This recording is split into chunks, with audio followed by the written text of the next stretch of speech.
What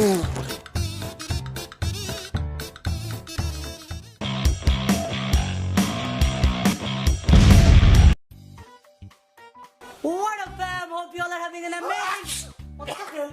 কি সমস্যা তোর? চেক করছেন কি? এইগুলা ফ্যামিলা যে স্নিজিং প্র্যাঙ্ক আর পি প্র্যাঙ্ক করতে বলছে চেক করছেন আপনারা? আরে রাখ তুই। এই প্র্যাঙ্ক অলরেডি অনেকে করে। আরে ভাই ফ্যামিলা রিকোয়েস্ট করছে ভাই, ডাজন্ট ম্যাটার কারা করছে বা না করছে, করতে হবে, চলেন।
অত্যন্ত দুঃখের সাথে জানানো যাচ্ছে আমাদের আনিস ভাই আজকে প্র্যাঙ্ক করতে গিয়ে পাবলিকের হাতে মাইর খেয়ে হসপিটাল বেডে শুয়ে আছে। আমরা দেখিয়ে দিব যে আনিস ভাইকে ছাড়াও ডিনকার চলতে পারে। তার জন্য আপনাদের যেটা করতে হবে, like, comment and share, and আপনাদের যদি কোনো রিকোয়েস্ট থেকে থাকে অবশ্যই সেটা কমেন্ট করতে ভুলবেন না। আমরা চেষ্টা করব আপনাদের আইডিয়া নিয়ে কাজ করতে।